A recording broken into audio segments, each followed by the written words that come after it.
Trump added that new sanctions could be imposed on Russia if the war continues. All right, in other news, Russia has conducted fresh strikes on Ukraine's Zaporizhia region. Ukraine says Russian forces carried out 567 attacks over the last 24 hours. At least 7 people were injured in a missile strike, while 2 others were hospitalized, and 23 private homes, 12 apartment buildings over the past 24 hours. Ukrainian regions, including Zaporizhia, Kharkiv. At 3:46, the sky over Luhansk lit up. 9 ballistic missiles, 40 heavy shells, all hitting drone hubs and fuel depots in seconds. This wasn't a warning, it was a deliberate attempt to blind Ukraine's eyes on the battlefield. Imagine your command network shattered, your radar silenced, and your coordination fractured before you even respond. What do you do when your entire drone net, the one thing keeping enemy armor in check, is the first thing to go dark? That's the tactical dilemma you're about to see unfold in real time. What happens when the first strike takes away your only eyes? Before we move on, I'd like to ask you a small favor. If you appreciate this content, please take a second to like this video and subscribe to the channel. Over 98% of you watch the videos without subscribing. It costs you nothing, but it makes a huge difference to us. So, did you click the subscribe button? Great! Thank you so much. Now, back to the video. At 3:46, the horizon flashed white.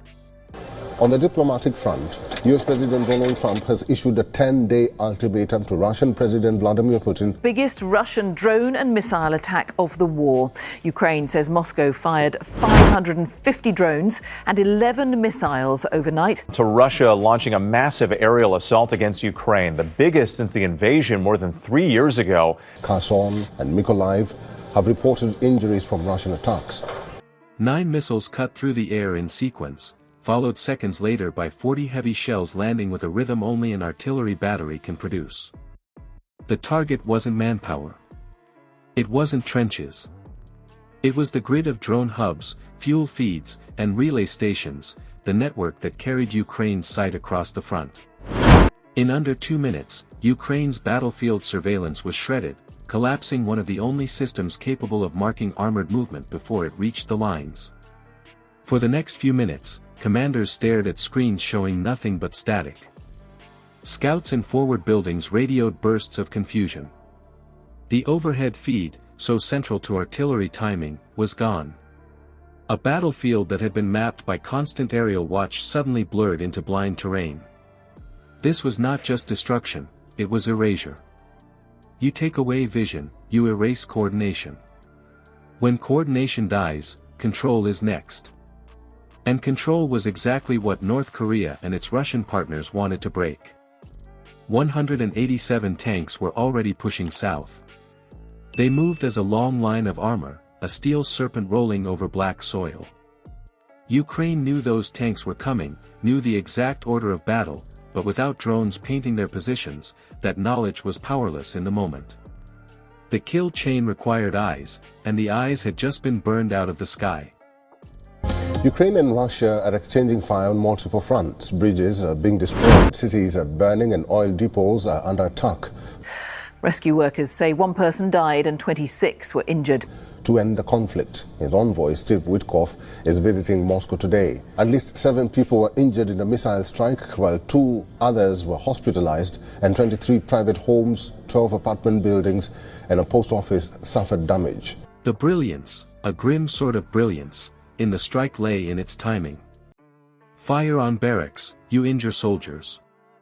Fire on supply dumps, you slow movement. But fire on the sensors, you unmake the enemy's awareness. This is an old armored doctrine repurposed: blind the enemy before you smash them, strip away the edge of advanced tech before it matters. A 20th century concept given 21st century delivery. Missiles did not just fall.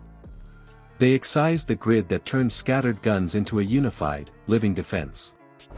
Meanwhile, desperation spawned improvisation. Operators pulled cases of man-portable radios from trucks and carried them by hand to scattered infantry squads. Spotters with binoculars climbed shattered rooftops and church towers, trying to mark the columns moving in the haze. Technicians scrambled to relaunch whatever scattered UAVs were still intact, pushing them up low and wide, under radar beams, hoping at least a partial picture could be drawn. The battlefield did not fall silent, it stammered, adjusting in real time, like a body reeling from a violent strike and struggling to find balance. This is modern war's cruel paradox. Technology hands you reach, clarity, precision. But the very density of those electronic hubs paints the sharpest target imaginable. The more you rely on the net, the brighter the bullseye glows. That night, Ukraine learned again how advantage can flip in a heartbeat, how the tools that gave clarity could be erased with a single salvo. Still, collapse did not mean surrender. Units stitched together fragments of intelligence into a mosaic barely good enough to build a plan. Bayraktar TB2S, long surviving as icons of the early war, were flown low, almost clipping treetops, to evade counter-fire while feeding back shaky visuals. Infantry patrols extended beyond their safety lines, guiding howitzers with hand radios. Artillery crews shifted to fire corridors, shaping zones of denial rather than aimed strikes. It was imperfect, it was costly, but it was still enough to prepare a ground that tanks would have to cross. Think about that. 187 armored machines worth hundreds of millions of dollars rolling against a defense scrounged together by men with radios in their packs, eyes on rooftops, and drones barely clinging to signal. David and Goliath, not in size alone but in the nature of vision itself. A titan of steel lumbering forward, a blinded but defiant defender clawing back scraps of perception. The night stayed brutal.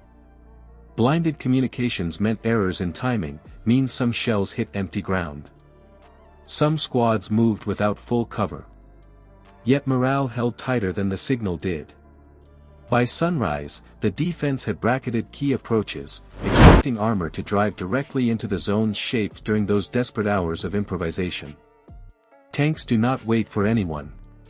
And sure enough, the ground began to shake. The weight of tracked vehicles pressed into the soil as 187 tanks pushed south. Engines roared into morning air. The steel serpent had arrived, unaware that even in darkness, Ukraine's defenders had stitched together a crude but deadly kill zone. The first strike on a robotized battlefield isn't meant to break tanks. It's meant to break sight. You don't fire at the steel, you fire at the sensors. Vision is what turns artillery into precision, what turns defense into a wall instead of scattered fire. Take that away, and armor moves almost without resistance. What would you do if your radar went dark before the fight even started? Comment your choice below. Subscribe and join a community that seeks to understand the realities of modern conflict before they repeat themselves.